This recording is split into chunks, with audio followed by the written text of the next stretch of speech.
Good afternoon, viewers and listeners of Concerned Citizens Media. Thank you for coming back. I enjoy sharing updates uh, on civil war in Ethiopia and other global issues. Thank you for coming back. October 11, 2021. And good afternoon to every one of you.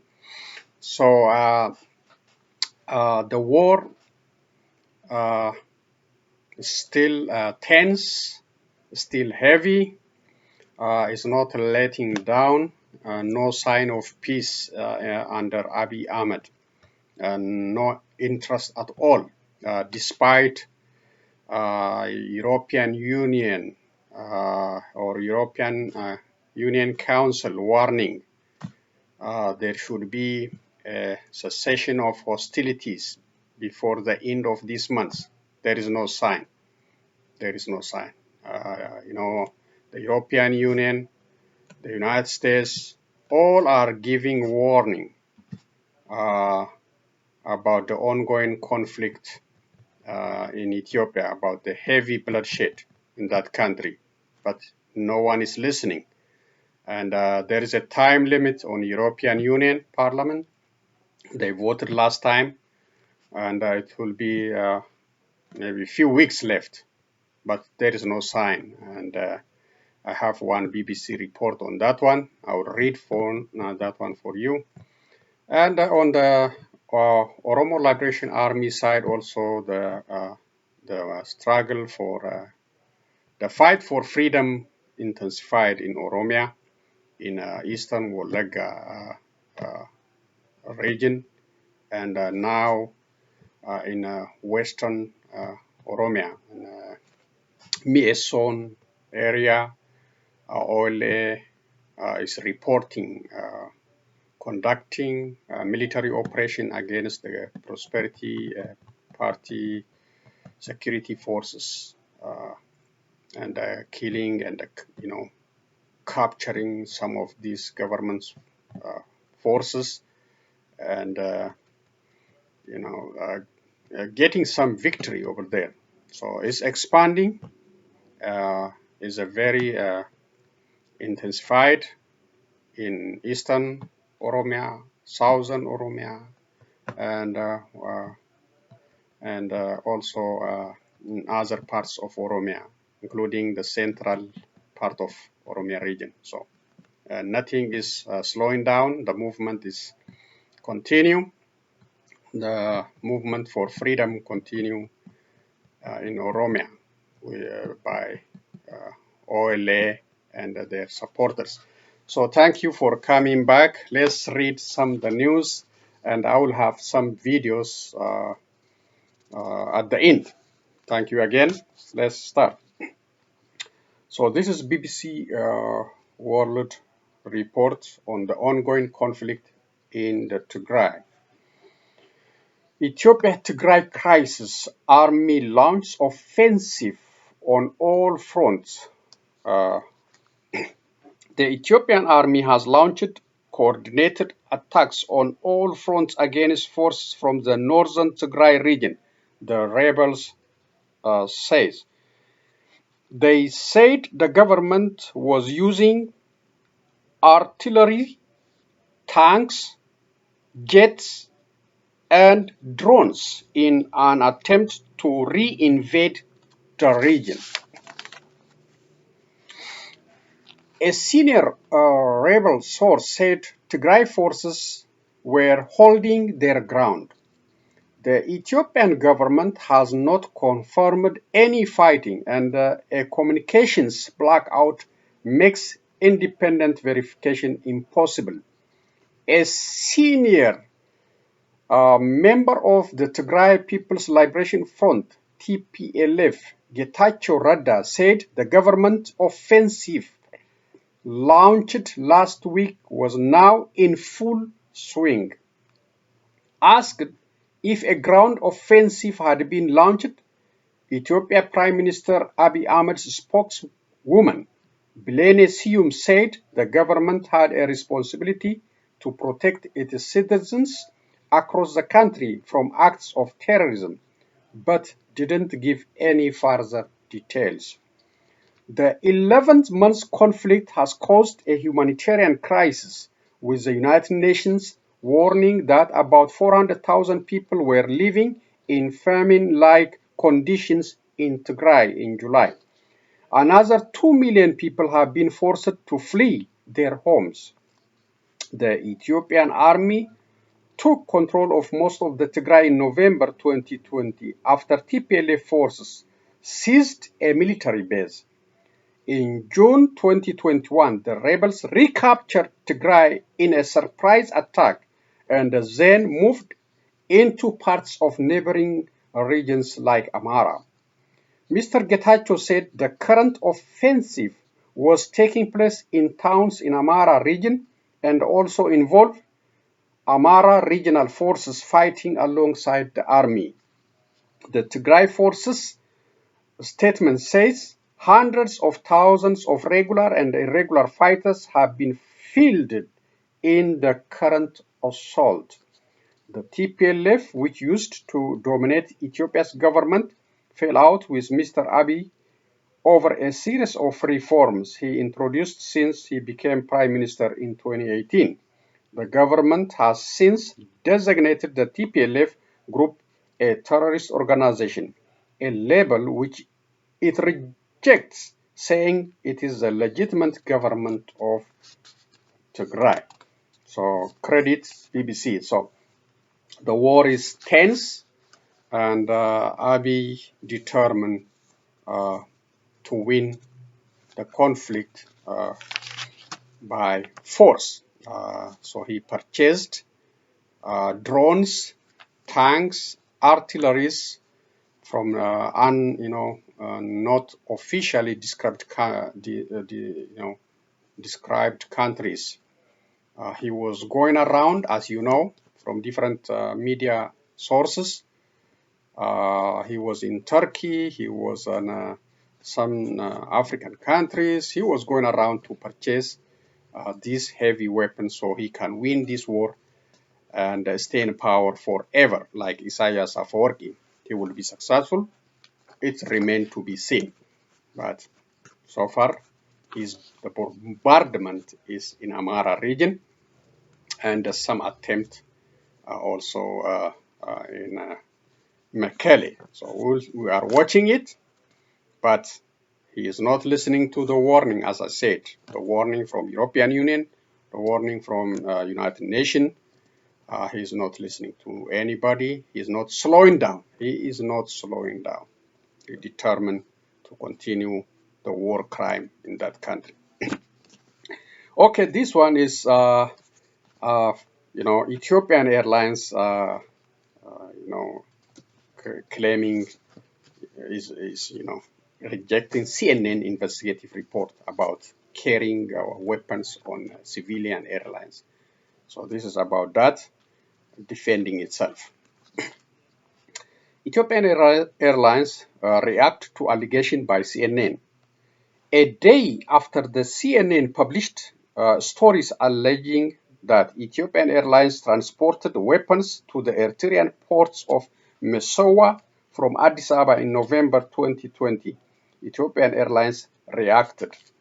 In a statement released on Thursday, it dismissed the allegation. Also, Ethiopian Airlines called on the CNN to correct distorted reported. It published. It's asking CNN to correct, but that report, everyone watched it, and with credible evidence. So it's nothing distorted. The full statement from Ethiopian Airlines is as follows. A statement refuting CNN's report. Ethiopian Airlines strongly refutes the recent allegation by CNN regarding the airline's involvement in transporting weapons. Ethiopian Airlines is a multi-award-winning global airlines, which is one of the senior member of IATA and member of Star Alliance for a decade. and which has been providing safe and reliable air transport service to the continent of Africa and the rest of the world for the last 75 years, and that has been commended for its humanitarian and commercial operations in good and bad times. Accordingly, Ethiopian Airlines strictly complies with all national, regional, and international aviation-related regulations. Hence, Ethiopian Airlines strongly refutes the recent allegation by CNN and would like to confirm that, to the best of its knowledge and its record, it has not transported any war armament in any of its routes by any of its aircrafts. The mentioned airway bill in the CNN article clearly show that the nature of goods transported on the alleged flights was foodstuff and refill, as declared on the document as per IATA standards. The alleged pictures are not known to Ethiopian Airlines. We would also like to confirm that we don't have any employee suspended or terminated due to their ethnic background. There is no employee in Ethiopia Airlines suspended or terminated from our payroll due to their ethnic background. This can be verified from our human resource records.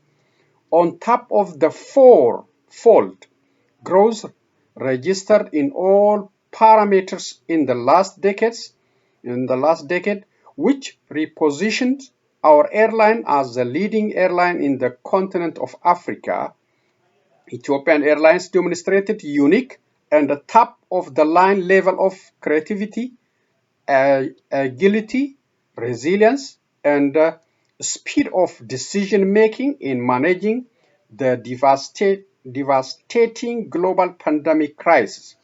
Thus, we would like to assure all our passengers and the public that Ethiopian Airlines strictly complies with all international aviation-related regulations and standards, does not deviate from any civil aviation regulation in all its operation. It has never been engaged in any weapon transportation, and kindly request correction in this report. So that is from Ethiopian Airlines denying CNN report. So CNN reported with whistleblowers from Ethiopian Airlines, plus with credible video you might already saw. And so Ethiopian Airlines is denying that didn't happen, and we'll see what the CNN might say on this report. But it's already on the public record. Even before CNN was reporting, OLA was repeatedly releasing a statement about this issue. Ethiopian Airlines was used to transport soldiers, weapons in the conflict area. OLA, CNN is after a while, after that report, CNN also reported with evidence, personal evidence and other material evidence. Okay, this one is Ethiopia also getting a new state, 11th state, through referendum. Ethiopia gets 11th state with more than 96% approval for Southwest referendum. The National Electoral Board of Ethiopia, NEBE, announced the results of the Southwestern referendum, revealing that majority of voters have voted in favor of the formation of the new regional state that comprises Kaffa, Sheka, Bench Sheko, Dauro, and West Omo zones, as well as Konta Special District. At a press conference held this afternoon, the deputy chairperson of the board, Wubishat Ayela, said that 93.9% of registered voters cast their votes. A total of 1,344,622 people were registered to vote, according to him, out of which 1,262,679 participated in the election. Majority of voters, 1,221,092 people voted in favor of the formation of the new regional state, in which the result will be presented to the House of Federation, Wubishat said.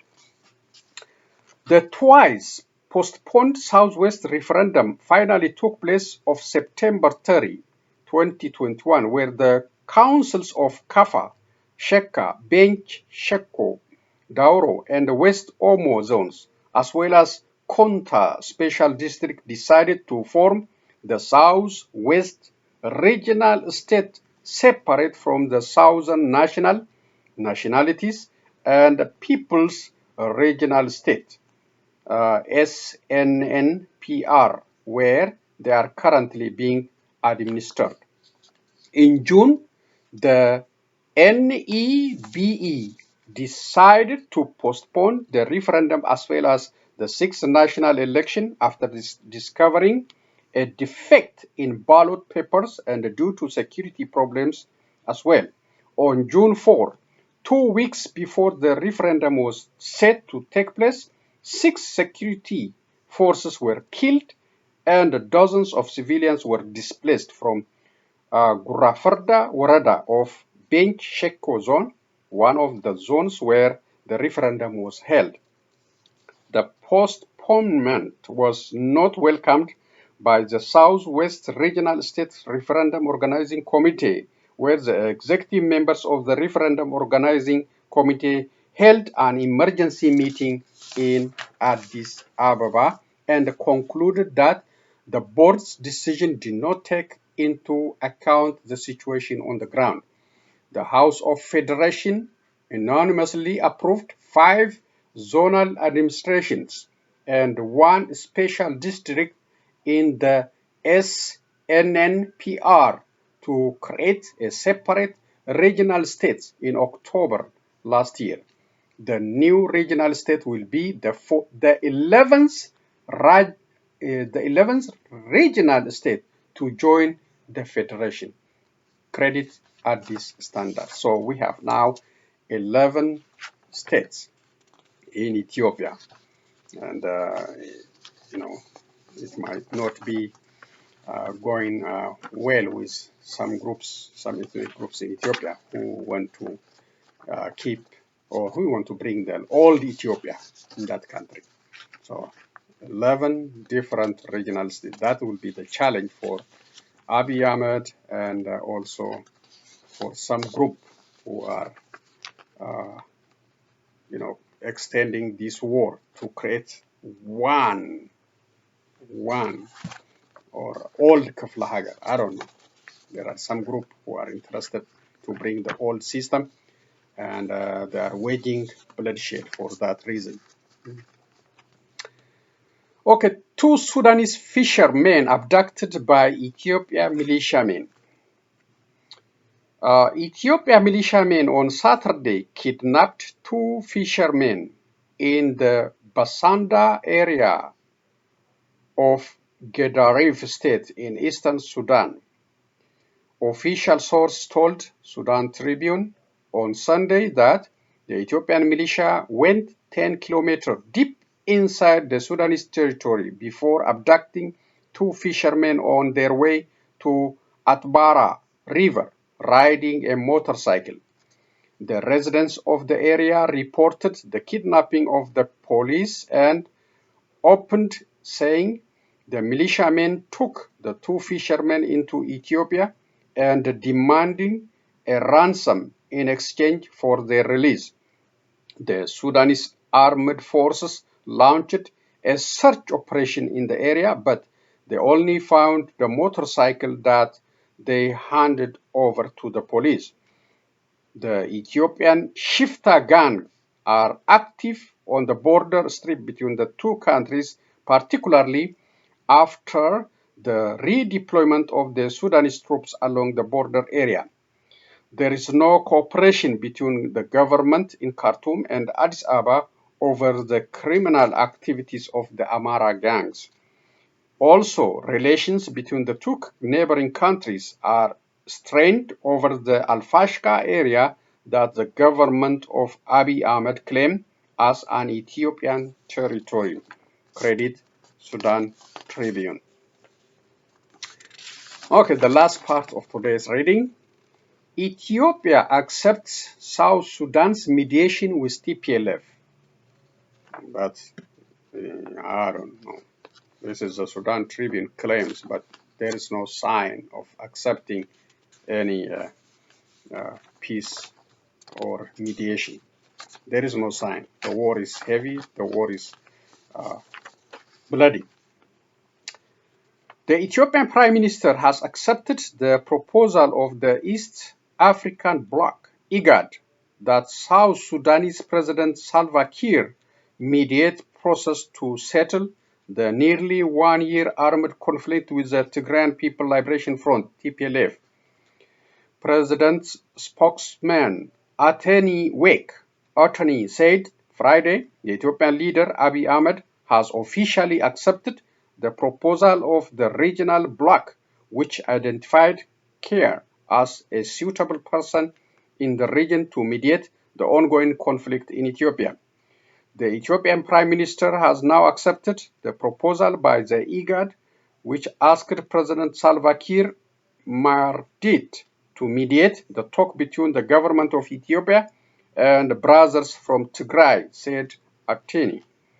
Speaking to the United Nations radio in Juba, Mireya, Foreign Minister on Friday, he pointed out that the process would be launched soon, as Prime Minister Abiy took the oath of office on 4 October for a second term after the election.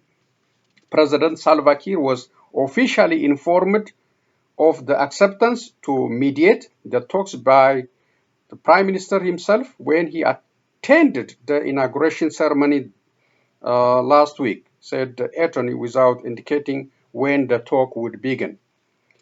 In September, Sudan's Prime Minister Abdullah Hamdok, who is also the IGAD chair, said Kiir was the right person for the job, pointing to his personal connection and the relation with Ethiopian leaders. Hamdok later confirmed, he said, asked Kiir to mediate the talk between the Ethiopian rivals. The president accepted the request, and now preparations are underway so that this mediation process starts. The Ethiopian northern region has been racked by violence since November 2020, when Abiy sent troops into Tigray to contain activities of the ruling Tigray People Liberation Front. It's not clear if the rebels would join the negotiating table. Last July, the regional armed group called to negotiate a ceasefire agreement asked first for the withdrawal of the Amara militiamen and the Eritrean soldiers from the region. So we will see if it's officially accepted and if it is put into action to end this bloody war in that country. So that's the reading part. Thank you for joining me. Let's share some videos and conclude today's presentation.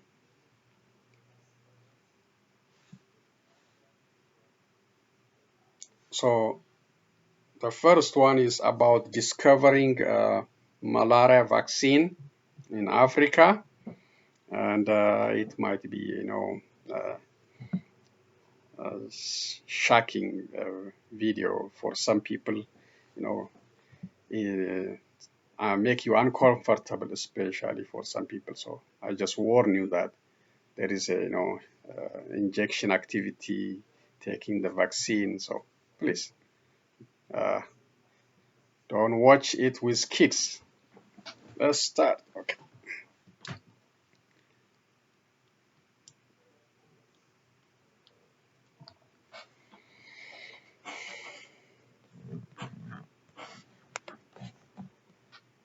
There we go.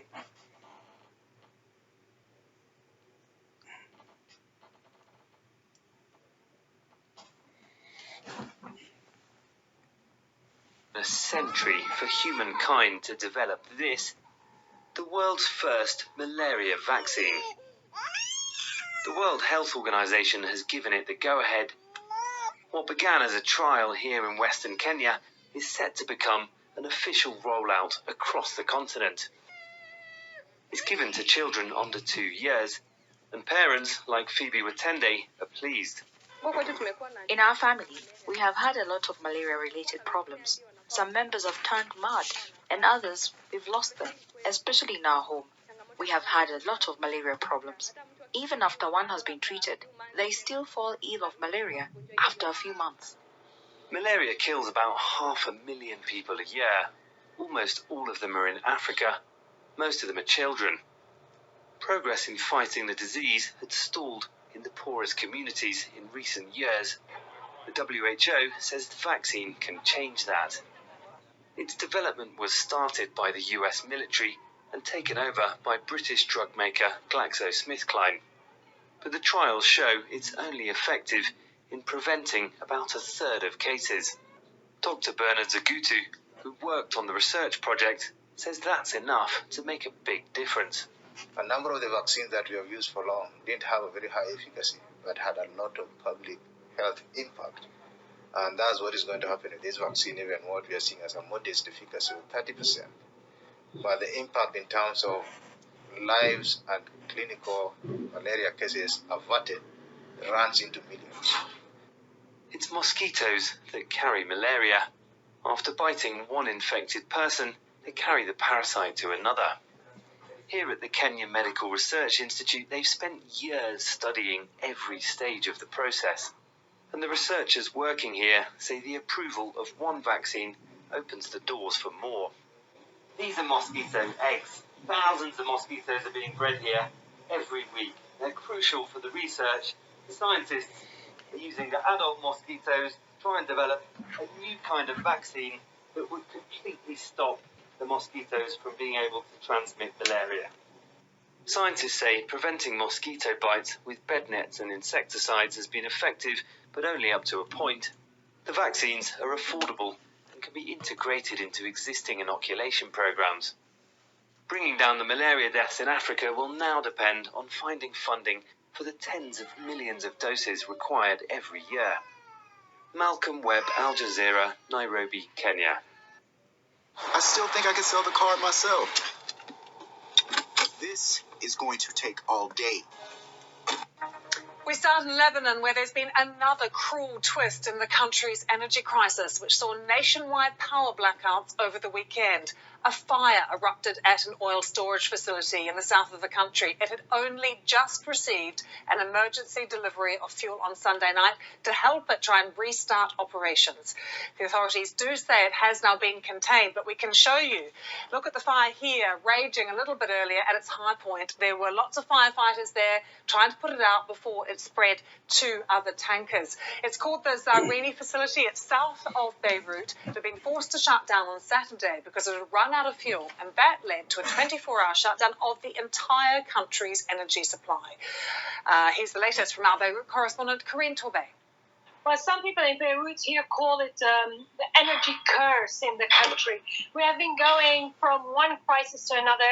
Most people had to to just do with a couple of hours of electricity every 24 hours, unless they can get a private generator, which costs a fortune at the moment. So most people are already struggling to get some sort of decent electricity, and now this.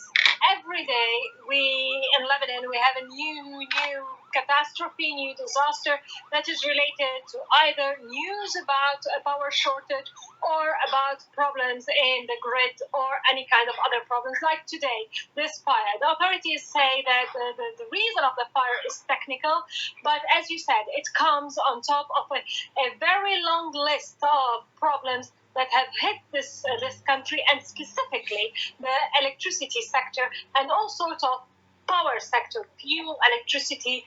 We have seen long queues of cars in front of petrol stations. So at the moment, it's not the best of the days for people living in Lebanon. Corinne, is anything being promised by the government to try and improve the situation in the short term?